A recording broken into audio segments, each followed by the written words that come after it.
Today's topic is about 3 changes that were snuck,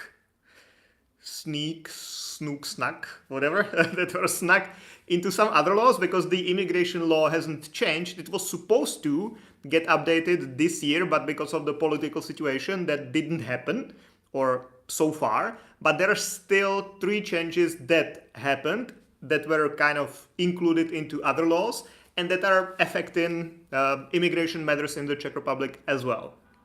And kind of greatly. At the same time, the changes are actually pretty positive, I would say.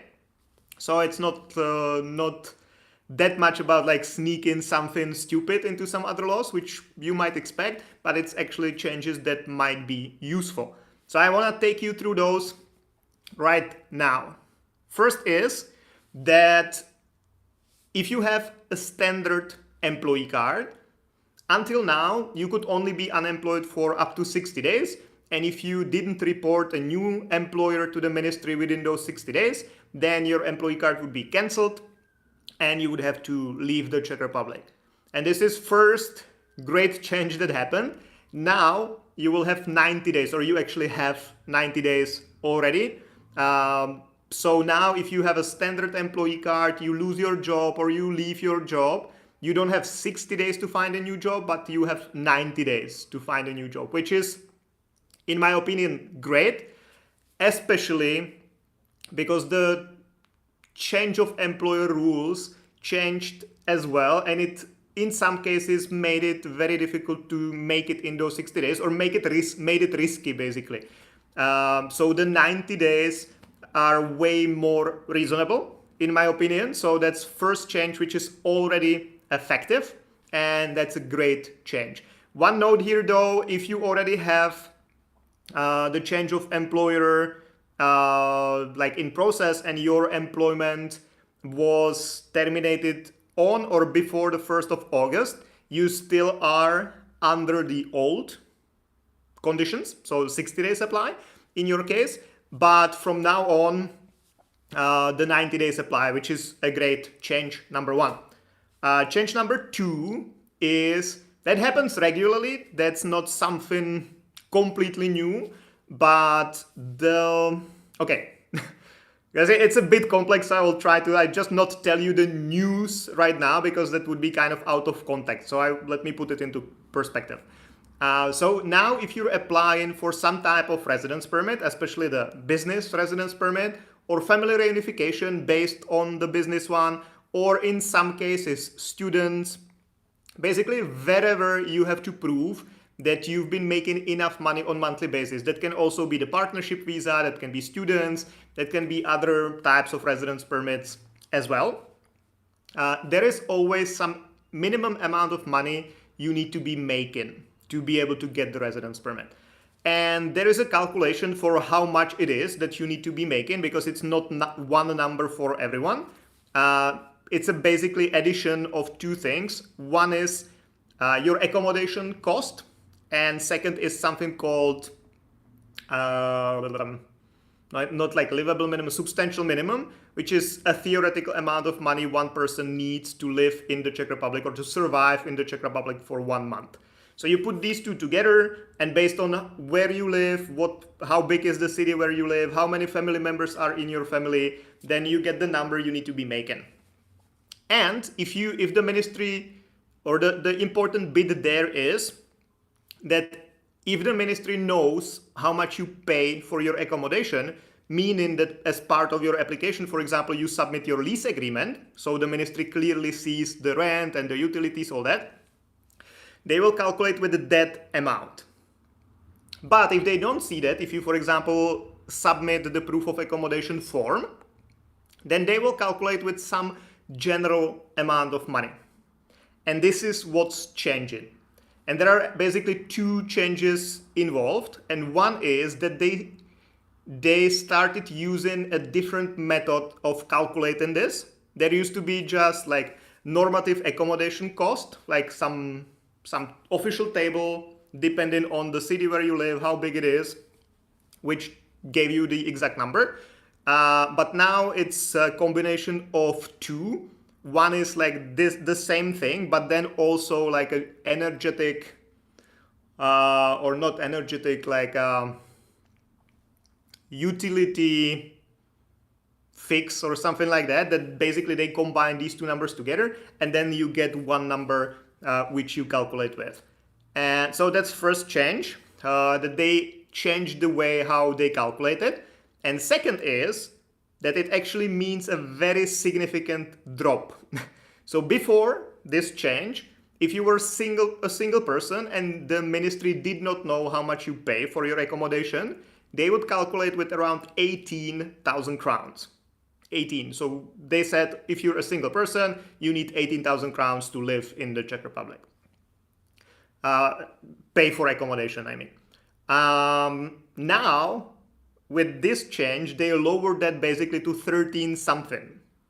So there is a 5,000 crowns drop, which in percents would be something like 30% drop or something, because it's a very significant change.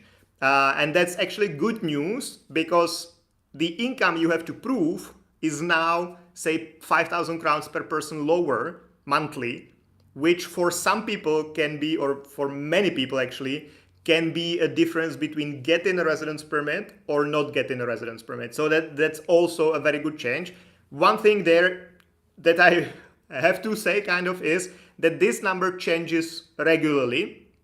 During the after COVID year, I think, where the inflation was like 15, 17, 19%, they changed that 3 times in 1 year, increased that 3 times in 1 year, and also very significantly.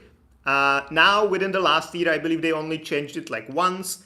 So it's not changing like every month, but it is changing. But now the change is a very significant drop, which is a positive thing for people who will be applying for the residence permits now. And the last thing is that if you, or the last news is that if you get, my English sucks today, guys, sorry.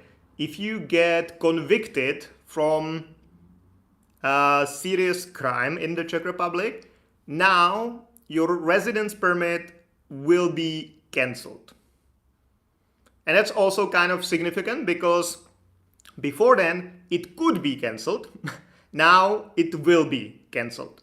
So I used to love to say that if you have a Czech permanent residency, or how to explain how significant getting a permanent residency is, I used to explain it the way that if you don't have the permanent residency and you kill someone in the Czech Republic, you will go to jail in your home country.